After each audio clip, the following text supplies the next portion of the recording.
like stunning, I like shining, I like $1 million deals. Where's my pen? Hey everyone, it's just me again, Missy Lee. Well, what the hell? Like, I've been in cheerleading. Yo, should I start this? Nah, I'm not even. That was really crazy. I felt like I was in cheerleading. Never been in cheerleading, but that little intro seemed like I was in cheerleading. Whatever. So we gonna just jump right into it. Have you seen it already? Let me know. Let's have a conversation about it. Black Ink Crew, New York. Yo, I really live for watching these shows. That's sad, right? That's really sad, but whatever. So it's season 7, episode 6. Was it like that juicy? Nah, but we gonna get into it, right? Cool. So, they're, you know how the shop has like a little backyard type thing. They're in the back. Young Bae's trying to have a little barbecue to cheer up C's because, she low key violated. Low key, I understand why, but whatever. So she knows that C's is upset, so she's trying to make him happy. She's like, "Oh, you want a burger?" And she's like, "No, I don't want a burger." The meat looked kind of weird. They look kind of scrawny with those burgers, but I'm gonna sit my team on my business. Food is food. And he's like, "No, I don't want the burger." She's like, "Oh, you look strong today. You look like you got some muscles. You was working out?" And he's like, "No, babe, I haven't been working out." He's like, "I know what babe is trying to do." No. And she's like, "Oh, you want a massage?" She's like, "No, babe, I don't want no massage." Babe was really trying it. I loved it.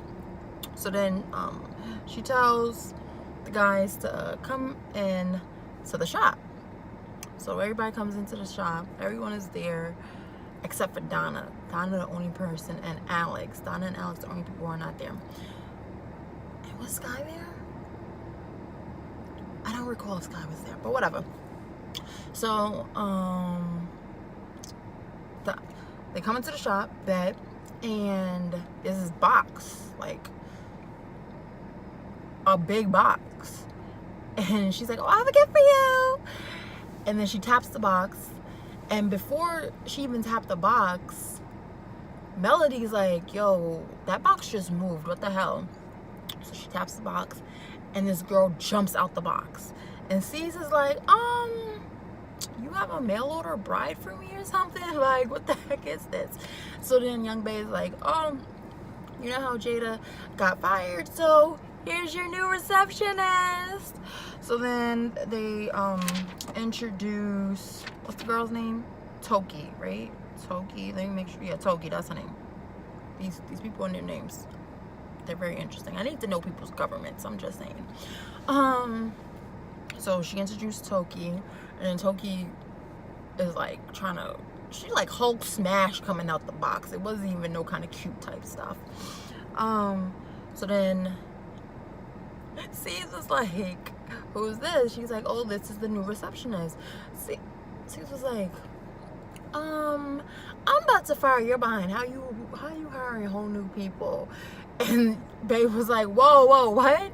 So then the girl so then C's is like, "All right, let me hear what you got." So the girl, Toki, says, I'm here to be the receptionist. I do body art, and I could be an apprentice for tattooing. So then he's like, "All right, let me see some of your work." So then he looks through the portfolio of what she has, and he's like, "All right, there's some decent stuff." But he's still a little salty about the situation, about what happened in New Orleans with Herb. So he ain't really trying to hire people just off the bat. So he says, "I want to see some of your work." So he's like, "Okay, get somebody come in to get some work done, some of the body art, the paint body, whatever." And she's like, "Okay, cool." So then the next scene cuts to Alex and Donna. Alex pulls up to Donna's apartment, and you right off the rip, you see old boy is not mad. I'm not mad. Old boy is not happy. Old boy is not happy. He's like, "Yo, you didn't even contact me. What the hell?" And Donna is like oblivious that he is upset. But I could all the way tell. I don't know how. Donna, that's supposed to be your man. How are you not able to tell your man upset? But whatever. So then he's like, "So what happened?" She was like, oh, I went out with the girls. We had some good times. We were drinking. We was twerking. Da, da, da. So then he's like, you didn't make it to my father's surgery. She's like, I'm sorry. I forgot. Is he okay? Is he okay? And he's like, yeah, but clearly I'm not a priority to you, because how could you forget something like that? That was something very important to me, and I asked you to be there with me. And she's like, I'm sorry. He's still alive, right? He's like, heck, like, and so he all the way in his feelings about that. So then he says to her, no, she says, I prayed for him. He said, when was that? Before you turned up or after you woke up? Shade. So then we come to see C's goes to see his daughter Cheyenne growing up, because remember from like first season or second season when she was like a little girl, now she growing up. Oh my gosh, she getting grown. She in the 8th grade now. She a grown little thing. She not fresh grown, she just grown. She's growing up. So he goes to hug her and she like, nah. So then he's like, what's wrong? So then she expresses what's wrong, and she's upset because C's did not come to an event she invited him to. She had like some film festival award, and she made a movie. She got an award for it. She invited C's to come see her get the award. This was a very big moment for her, and he over there in New Orleans partying. Because we know the old boy was partying. He was saying he was doing business, but come on. You got money. You should have flew back down. I'm going to set my team, my business on that. But we all can't be great parents. Trust me. I understand. He's like, oh, it was just a one-time thing. She said, no, this has been several things. You always missing stuff. You're never around. You're always worried about work. And he's like, I'm building this empire for you, baby. And she's like, no, I need you to be there. It's not always about work. He takes reflection. And he's like, you know what? She's right. She tells him, like, you don't even know what's going on in my life. My prom is about to come up and I don't even have a date. Remember that. So then he apologized. She accepts the apology. Whatever. So Toki, then we come to see Toki has a client come in so they can get the body art.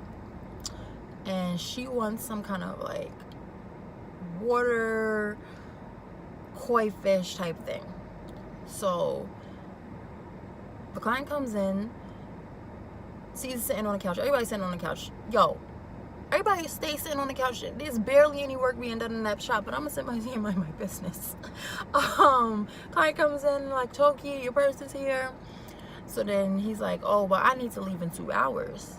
He meaning C's. C's needs to leave in 2 hours. Toki's like, oh, body art normally takes about 4 hours. So I'm gonna rush through it real quick. I'm gonna do something so I can show you. And the reason why she's showing her work is because she wants to be his apprentice or an apprentice in a shop to show her artistic skills. So she says in her little interview that doing this kind of artwork shows her real creativity, because as a tattoo artist you could always get a stencil and then tattoo it on. So she wants to show that she's creative. Okay. She also shares in her interview that now this part 1 and 2 didn't add up. She said she grew up as a Jehovah's Witness. Okay. She said that her parents had her sheltered. Okay. But then she was naive because she was sheltered. Nah, because I feel like I was un poquito sheltered. Not so much. But let's just get back to the story. She was sheltered. This person who she thought was her brother's friend asked her, did she need a ride home? She got in a car, and then she was sexually assaulted by 3 other dudes. I guess that guy and 2 other guys. And so that's really has hurt her. That made her go through a whole bunch of emotions, and that's when she started to focus on being creative. This is, I guess, her story, her journey of how she got to the place where she is to be doing what she does. They finished it. She's like, guys, this is my work. When I say crickets, oh, it was crickets. So with body art, old girl's not wearing a bra. So you really see her nipple. Like, you see the nipple. See the whole nipple. I mean, it was painted over, I guess. And they're like, is that the fish's nose? Or is that the eye? Like, they critiquing the work. And they are not feeling it. And then she gets upset and she's like, oh my God, and she storms off. I'm sorry. My thought on Toki is she is too extra for me. I don't believe she 100% this extra when she just regular Degla, but because she on the show, she want to act all extra, and I don't got time for it. I'm just saying. So the only person who's impressed by the work, seriously, is the person who got the work, and she's like, I love it, I love it. Walter was the only one who was nice enough and said, thank you for taking your time and trying to show us your work. You know, it takes a lot of bravery for someone to critique your work. So then Young Bae, because old girl ran off because she was in her feelings. I mean, I guess she's right. I'm not really creative, but I don't like when people critique my stuff when I put my heart and soul in something. So I understand. So Young Bae was like, you need to suck it up. You knew what you were getting into when you came out here. These people are not going to sugarcoat things. You can't get really mad at them. So then, what happens? Oh, the next scene goes to they having a panda party where, because Designer, the rapper, was there like a couple of episodes. He got a tattoo, and the first time he ever really spoke, like, I could actually understand what the man was saying. But anyways, Designer's there. He comes back. They have a party for him. They got the girls wearing these big panda heads, twerking. They having a little party. All right, cool. Black Ink is known to always turn up. Not really for their tattoos. I'm just saying. So then, Toki pops up. And she pulls C's to the side and she says, you know, I'm sorry about my behavior yesterday. I just want you to know I'm a hard hustler. I just hustle. If you want to hire me to be the receptionist, I'm here to be the receptionist. And eventually I can show you my skills. I was just sensitive because that was my work and y'all were critiquing it. And he was like, I understand. Cool. It's cool. You hired. I like that you put yourself out there. You got tough skin. You good. You hired, right? So then they cut to a scene where Donna's walking up the street and Kit and Sky, they outside. So then Donna tells them that Mo, her ex, no, scratch that, before that. Donna tells them first that her and Alex got into it because of the situation, her not being at the hospital for him. Okay, cool. Understandable. Then she's like, yo, and on top of that, Mo hit me up talking about he want to get his stuff and he want to talk. I'm gonna sit my business on that one right there. So then inside the party, Tati and Ted are in the corner flirting it up. Ted over here trying to kiss Tati. Tati know better. Tati like, Sky is right there. No. You know what happened last time when Sky found out that you and Jada was messing around or thought y'all was messing around? I'm not trying to be a part of that. Blase. Tati, you smart. But guess what? She is no longer with Ted. I don't know why y'all scared of Sky. Oh my God. I am liking Sky less and less this season. I do not know why. Maybe it's just me. I don't know. Let me know. Is it how y'all feel about Sky? Because you gotta love her or hate her. To me. So then Ted's like, no, you don't need to worry about Sky. Sky ain't beating y'all. Sky ain't beating your behind, Ted. She beating these females behind. Plus she dragging their name through the mud. Let the girl be scared, okay? Leave her to be. So party's still going on. Guess who pop up? Jada. Ooh. So then they're like, what are you doing here? I'm mean, granted, so what? Y'all having a whole party. Why can't the girl be at the party?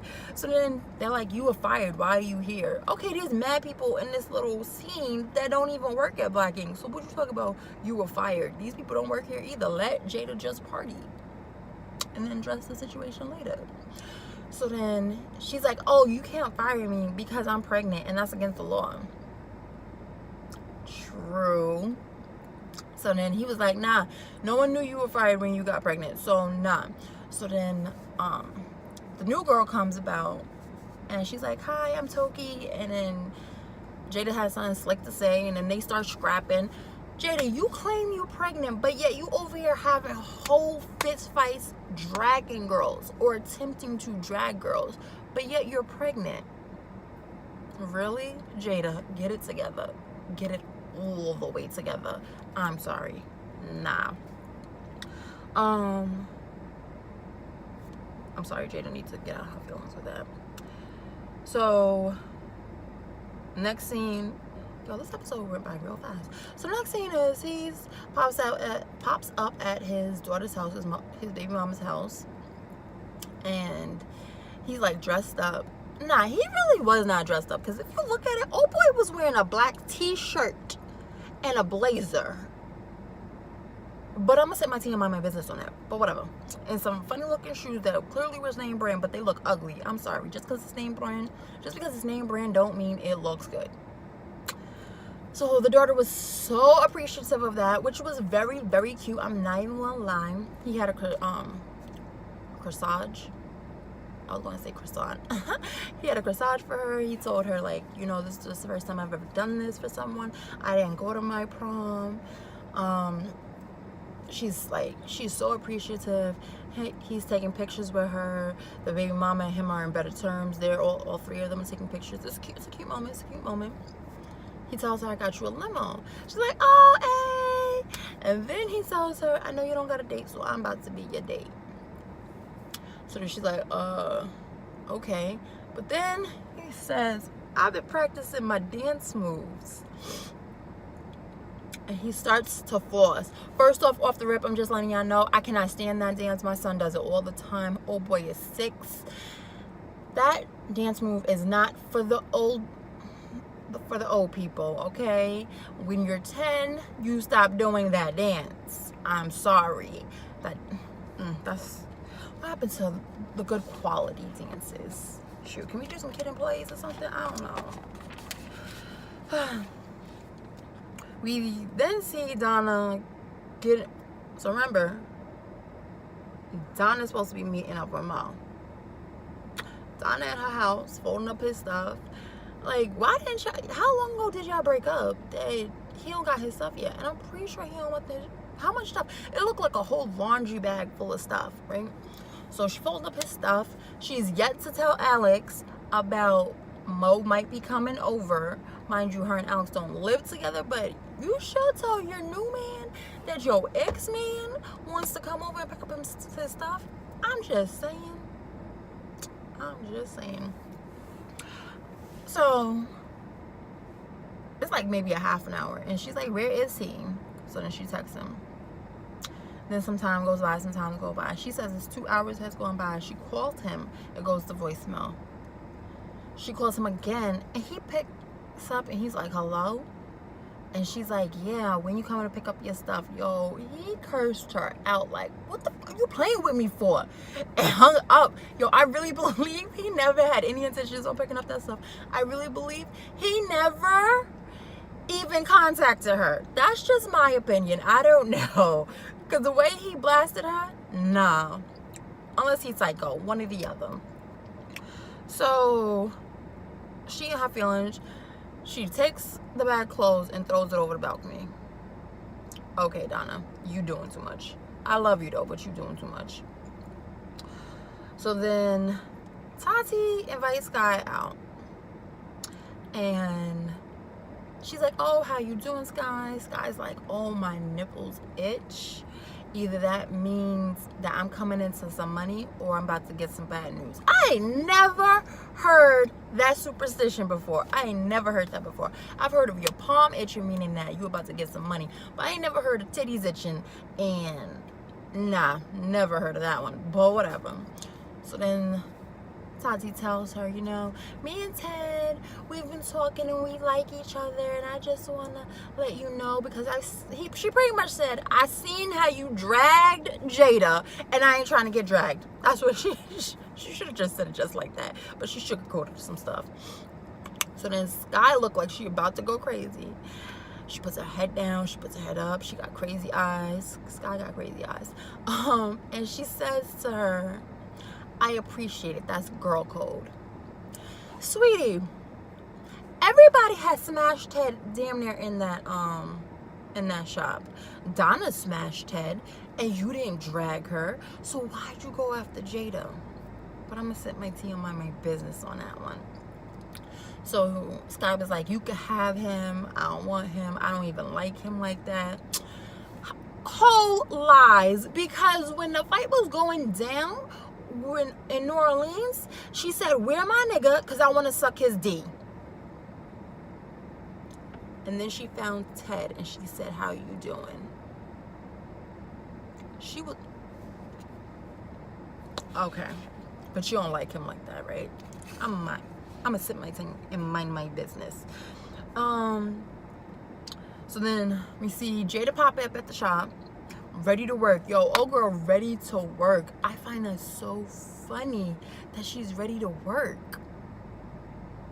And she's like, Donna always be getting fired, but she always popping up. So I thought that I could do the same thing. They're like, no, we already hired someone. No, you too much drama, this, that, and the other. So she's pretty much feeling embarrassed, and she's like, I'm making a fool out of myself. I'm just gonna leave. Yeah, have a good day. We see Alex keeps on walking into the shop, ignoring old girl Donna, right? But this time when he walks in, Sky knows that Mo contacted Donna. So when Alex walks toward the back, Sky says, does he know about Mo? So then Alex walks back and was like, what you say about Mo? What the hell happened? So he like, whoa, what happened, right? So then Donna pops up. She's like, no, let's talk about this somewhere else. And he's like, no, let's talk about this now. No, oh, so you met up, are you messing with Mo again? Like, what's going on? So then she's like, no, I didn't get to talk to you. And she's like, oh, Mo just wanted to talk to me and I guess get closure and get his stuff. And he's like, you didn't even tell me about this. You should tell your new nigga that you about to meet up with your old nigga. Like, that's just common courtesy. Then he has some corny behind storm off and like breaks a picture, takes it off the wall. Yo, I need to know what Black Ink's crew, like, their damage liability is, because someone's always having a temper tantrum, breaking something, flipping over stuff. Like, have whole seats. Be adults and use your words. God, I can't. I really can't. I really can't. But whatever. Before he stormed out, he told her like, are you messing around with him again? Because is that why you weren't with me at the hospital? And she's like, no. She's like, I've never lied to you. And then like, again, like I said, he has a whole flip out and storms out. That was the wackest ending ever. 3 exclamation points. But yeah, that was a little episode. Now I think about it, that was really the little episode. What did y'all think about it? Let me know. Strung those fingers across that keyboard. Let's have a conversation. And y'all have a great day.